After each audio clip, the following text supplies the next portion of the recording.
Olá, está no ar mais uma edição do Jornal TV Com, aqui pelo canal 14, com as informações de Bento Gonçalves e região. Na edição de hoje você vai conferir com a gente Covid-19. Estados receberão a vacina de forma simultânea e em Bento Gonçalves, Secretaria da Saúde passa mais informações sobre a doença.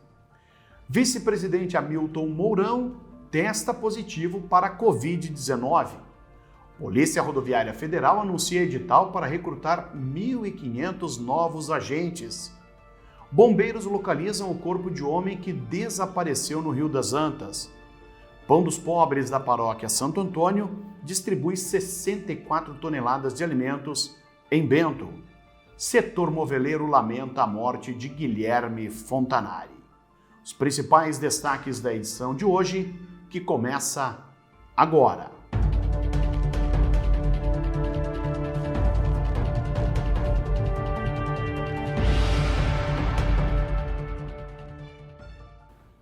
A última semana de 2020 vai ser marcada pelo clima típico de verão, onde as temperaturas subirão gradativamente ao longo do dia, ocasionando a formação de nuvens e pancadas de chuva, às vezes de forma isolada em alguns pontos do estado. Confira agora a previsão oficial do tempo para a região sul do país, com dados do Climatempo. Um sistema de baixa pressão se afasta ainda mais sobre a costa da região sul do país nesta terça-feira e já não há mais previsão para ventania na região. O sol aparece forte e não tem previsão para chuva em todo o centro-sul gaúcho, inclusive entre Santa Maria e a Campanha Gaúcha. Chove de forma muito isolada, apenas entre a tarde e a noite, nas demais áreas do estado, inclusive na região de Porto Alegre. A terça-feira vai começar com aberturas de sol e deve chover entre a tarde e a noite com maior potencial para temporais entre as serras gaúcha e catarinense e nas outras áreas de Santa Catarina e também sobre o estado do Paraná, entre o norte e oeste paranaense, inclusive nas regiões de Campo Mourão e de Londrina. O dia já deve começar com algumas pancadas de chuva, mas que intercalam aberturas de sol. A mínima prevista em Porto Alegre é de 21, máxima de 30 graus, e em Curitiba a mínima de 16, máxima de 29 graus. Para Bento Gonçalves, o Climatempo indica que a terça-feira seguirá com a presença de sol entre nuvens, dando espaço às chuvas típicas da estação. As temperaturas vão variar amanhã entre 16 graus a mínima e 28 graus a máxima. Foi cremado ontem em Caxias do Sul o corpo do designer Guilherme Luiz Fontanari, que tinha 69 anos e faleceu sábado em decorrência de um tumor. Idealizador do Salão Design da Móvel Sul, Fontanari teve participação relevante no fortalecimento da atividade dos designers no contexto do polo moveleiro de Bento Gonçalves. Foi ele quem sugeriu ao Sindimóveis, ainda em 1988, a criação de um concurso de móveis assinados por designers de todo o país, uma vez que a profissão de designer flui apenas no trecho Rio e São Paulo. Nascia então o prêmio Salão Design, do qual Guilherme Fontanari atuou como diretor, vice-diretor e jurado em várias edições. O Sindimóveis, aqui de Bento, emitiu nota na qual a entidade lamenta o falecimento do profissional e reconhece que Fontanari teve participação direta no fortalecimento do design na indústria moveleira. O médico bento gonçalvense Fernando Tormen foi transferido para o Hospital Mãe de Deus em Porto Alegre após ficar internado na UTI do Hospital Tacchini. No sábado à noite, ele sofreu um acidente enquanto andava de bicicleta no Vale dos Vinhedos. Ele foi encontrado por populares logo após as 9 da noite e estava desacordado. As causas do acidente ainda são desconhecidas pela Polícia Civil, mas a bicicleta de Tormen estava com o guidão e também o aro dianteiro danificados. Ele recebeu os primeiros socorros ainda no local através das equipes do SAMU e do Corpo de Bombeiros. Fernando Tormen é cardiologista em Bento Gonçalves e já foi presidente da Associação Médica Bento Gonçalvense. Uma mulher de 44 anos ficou ferida em um acidente de trânsito ontem à tarde no interior de Bento Gonçalves. Ela conduzia uma motocicleta que foi atingida por um automóvel no quilômetro 3 da ERS 431, no distrito de Faria Lemos. O motorista do veículo fugiu do local sem prestar socorro. De acordo com a Polícia Rodoviária Estadual, o acidente ocorreu por volta das 4 horas da tarde, no sentido São Valentim do Sul, Bento Gonçalves, quando foi atingida na traseira da moto por um automóvel Audi de cor prata que seguia no mesmo sentido. Socorristas do SAMU e do Corpo de Bombeiros atenderam o acidente, conduzindo a motociclista ao Hospital Tacchini, onde passou por cirurgia e está internada sem previsão de alta por enquanto. O verão começou há uma semana e já fez a sua primeira vítima nas águas do Rio das Antas, entre Bento Gonçalves e Cotiporã. Sábado à tarde, Valdelírio Sutil Pereira, de 43 anos, estava pescando na companhia do seu cunhado quando nadou para pegar uma boia e desapareceu nas águas do rio. O fato ocorreu na proximidade da hidrelétrica 14 de julho, sendo que as buscas iniciaram ainda no sábado e seguiram também no domingo. Hoje pela manhã, as equipes de mergulhadores da Companhia Especial de Busca e Salvamento voltaram ao local, aumentando o perímetro vasculhado. O corpo foi localizado nas proximidades das comportas da hidrelétrica. Novamente, Bento Gonçalves lidera o ranking dos municípios com o melhor índice de desenvolvimento socioeconômico no Rio Grande do Sul, quando comparado a outras cidades com mais de 100 mil habitantes. O estudo, promovido pela Secretaria de Planejamento, Governança e Gestão, leva em conta indicadores de renda, educação e saúde. Os dados referentes a 2018 mostram a capital do vinho com indicador geral de 0,834, o que coloca o município em primeiro lugar. Bento também está na primeira colocação do ranking da saúde, com 0,905, e em segundo lugar em educação, com 0,779. No bloco renda, permanece em terceiro lugar. Todos os índices apresentaram crescimento. Entre os dados analisados no bloco saúde estão os itens materno-infantil, condições gerais e longevidade. Na educação, os dados são a pré-escola, ensinos fundamental e médio e educação de adultos. Desde 2013, Bento Gonçalves lidera o ranking para os municípios com mais de 100 mil habitantes. 64 toneladas de alimentos foram distribuídos ao longo deste ano para famílias carentes de Bento Gonçalves através da Casa Pão dos Pobres, mantida pela paróquia de Santo Antônio. Foram preparadas e entregues 4.481 cestas básicas. O número representa um aumento de 370% em comparação a 2019, quando o auxílio foi de 17 mil quilos.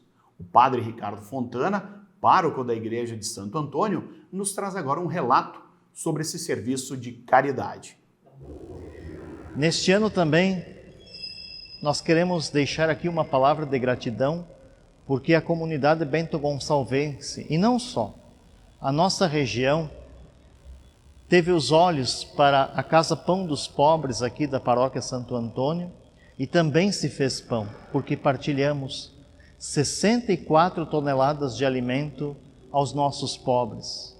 96 mil fraldas também saíram da Casa Pão dos Pobres, assim como muita gente também que precisava de vestes, também foram vestidas pelo Bazar Santo Antônio, alimentadas e vestidas pela Sociedade Beneficente Santo Antônio.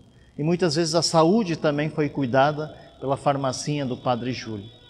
Enfim, estas obras e tantas outras que partiram das nossas comunidades de fé se tornaram verdadeiramente pão para os pobres, pão que deu vida e vida nova. Por isso, para muitos, a esperança foi reconstruída, graças a você, irmão e irmã, que compreendeu que Jesus se fez pão, que Santo Antônio se fez pão e que a gente também neste ano diferente de pandemia deveríamos nos tornar pão para dar vida ao irmão. Tal situação remete à pandemia da Covid-19, que fez muitos bento-gonçalvenses perderem o emprego e, consequentemente, fez aumentar de forma significativa o número de pedidos de ajuda à paróquia a cada semana. Durante a 142ª edição da Festa de Santo Antônio, também foi realizada a campanha Alimente a Vida, que preencheu os bancos do Santuário de Santo Antônio com 23 toneladas de alimentos. O número expressivo também se revela na confecção de fraldas. A cada mês são produzidas 8.000 unidades, num total de 96.000 fraldas por ano. O setor conta com um cadastro de distribuição de 200 pessoas, sendo que cada beneficiário recebe 40 fraldas mensalmente e colabora com o valor de R$10.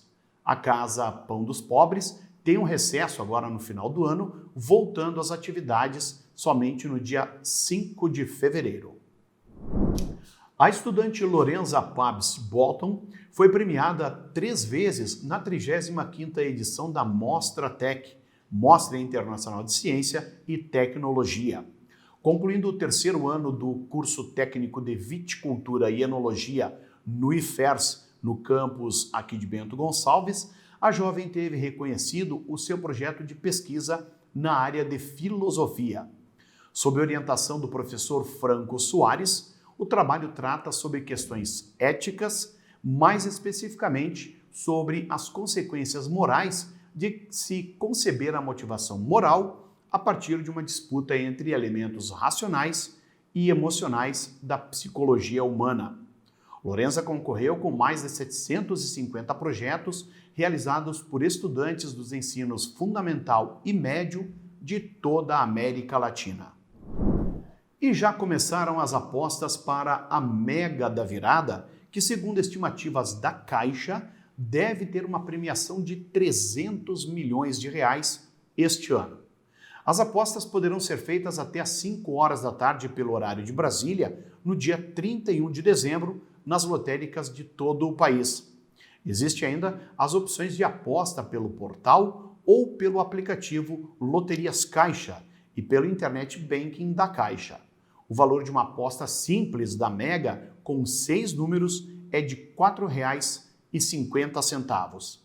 Caso ninguém acerte as 6 dezenas, o prêmio será rateado entre os acertadores de 5 números e assim sucessivamente, conforme as faixas de premiação.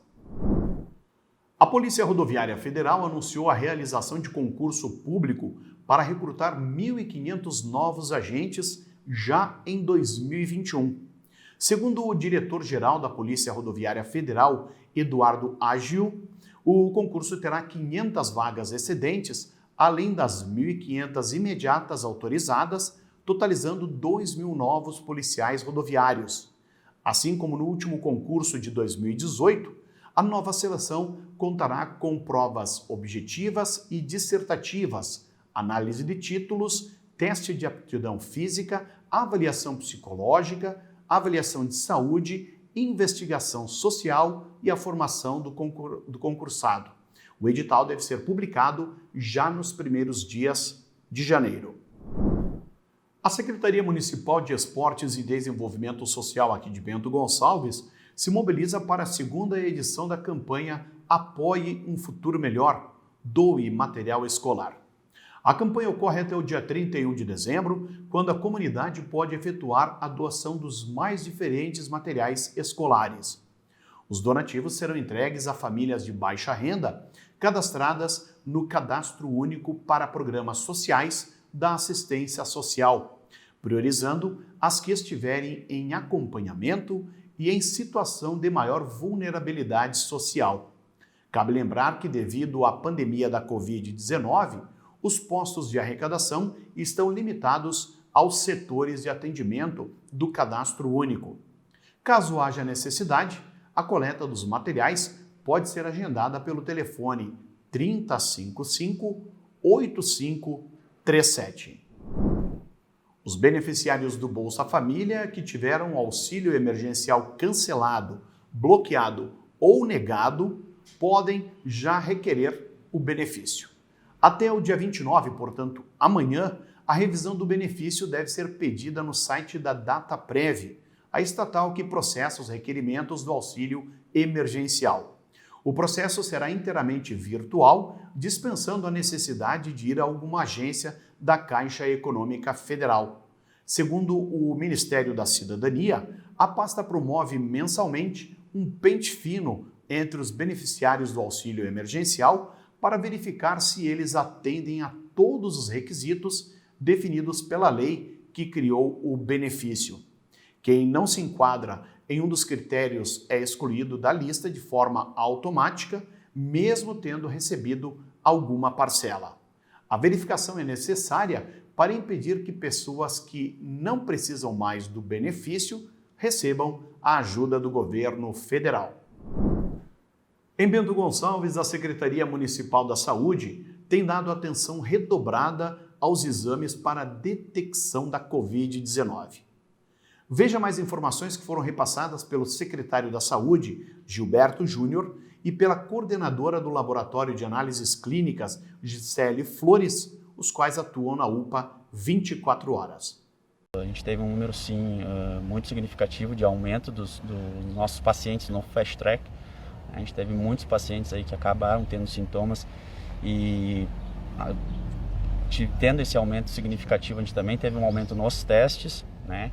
Não é à toa que o governo do estado ele teve que implementar o projeto Testar para que conseguisse atender toda essa demanda, né? Então, nós tivemos sim um aumento no nosso Fast Track, na nossa barraca, e com isso a gente acabou tendo um maior número de testagens, tanto para PCR como para teste rápido.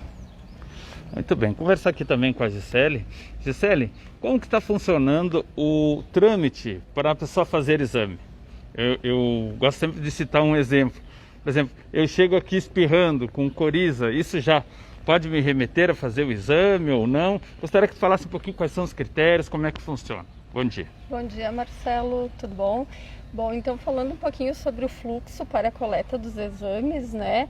O paciente inicialmente ele é atendido, né, no pronto-socorro, na UPA aqui do Botafogo, e aí a partir de uma avaliação do médico é determinado, né, se ele se enquadra nos critérios clínicos para a coleta dos exames. Então, o paciente que está entre o 3º e o 8º dia de sintomas, né, tem que ser sintomas gripais, ou pelo menos um desses sintomas remeter, né, a um sintoma gripal, e aí ele pode coletar o PCR. O PCR hoje é feito de duas formas, né, dentro da Secretaria de Saúde. A gente tem implementado aqui o projeto Testar, né, da Secretaria do Estado, que é coletado aqui dentro do Galassi mesmo, da estrutura do Galassi. Nós temos 2 salas de coleta de PCR que funcionam diariamente das 7h30 às 17 horas.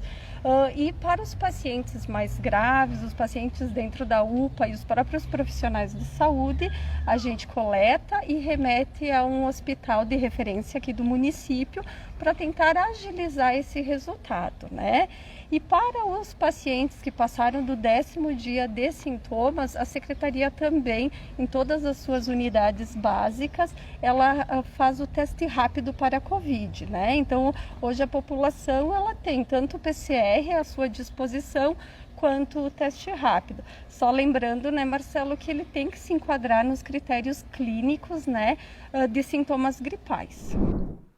A partir do dia 30, portanto, quarta-feira, passageiros de voo internacional que desembarcarem no país precisarão apresentar um teste negativo para a Covid-19 feito até 72 horas antes da viagem. A portaria da Casa Civil fixa restrições excepcionais para estrangeiros que desejam viajar para o Brasil ou brasileiros retornando ao país por avião, rodovias ou via aquática. As obrigações não valem para imigrantes com residência em caráter definitivo, profissionais estrangeiros prestando serviço para organismos internacionais e funcionários de outros países credenciados no governo federal. Todos os estados do país receberão a vacina contra a Covid-19 de forma simultânea. A afirmação é do ministro da Saúde, Eduardo Pazuello. Ele participou recentemente de uma entrevista ao programa Brasil em Pauta da TV Brasil. A previsão do Ministério da Saúde é que 24.700.000 doses das vacinas estejam disponíveis já em janeiro. Mais detalhes você confere na reportagem. A previsão é que agora, em janeiro, mais para o final de janeiro, nós já tenhamos algumas disponibilização de vacina, algumas em caráteres emergenciais ainda, mas a vacinação com quantidade e os registros necessários para vacinação em massa a partir de fevereiro. Então, os números são esses, as previsões são essas, aliás. Nós temos contratos firmados aí com 4 a 5 laboratórios e eles vão nos dando toda essa cronologia, atualizando o nosso cronograma, mas o principal número, a principal data é que em janeiro, até o final de janeiro, nós teremos vacinas iniciais, algumas em caráter emergencial e a vacinação em massa já com registro a partir de fevereiro. O senhor comentou recentemente algo como 24.700.000 doses em janeiro? São previsões. Previsões. Então, o cronograma de distribuição e imunização é um anexo do nosso plano de operacionalização. Esse cronograma ele é mutável, porque você faz a previsão quando contrata, mas às vezes adianta, às vezes atrasa, e a gente vai atualizando esse plano, esse cronograma. Então, o cronograma, a principal lógica desse cronograma é que, independentemente da quantidade da vacina, ela será distribuída igualitariamente dentro da proporcionalidade dos estados. Ou seja, todos os estados receberão a vacina simultaneamente, dentro da proporção de população, da proporção dentro dos grupos prioritários. Segundo o ministro, a vacinação da população em geral deve começar cerca de 4 meses após o término da imunização dos grupos prioritários. O vice-presidente da República, o general Hamilton Mourão, foi diagnosticado ontem com a Covid-19. Ele cumpre isolamento na residência oficial do Palácio do Jaburu, em Brasília. Segundo sua assessoria, seu estado geral de saúde é bom. Antes de ser diagnosticado com a Covid-19, porém, Mourão apresentou dores no corpo, dor de cabeça e febre que não passou de 38 graus, o que o levou a fazer o exame. Por recomendação médica, ele faz uso da hidroxicloroquina, azitromicina e toma remédios para dor e febre. Esta é a segunda vez que Hamilton Mourão faz parte de um isolamento. Em maio, após ter contato com o servidor infectado pelo novo coronavírus, ele ficou recolhido até realizar o teste, que deu negativo para a doença. Estas então as informações do nosso Jornal TV Com, aqui pelo canal 14. Nosso programa tem reprises amanhã às 7 horas e também ao meio-dia. Basta você baixar o aplicativo Conecta TV Com, válido para Android e iOS, e você pode conferir também a nossa programação em qualquer smartphone.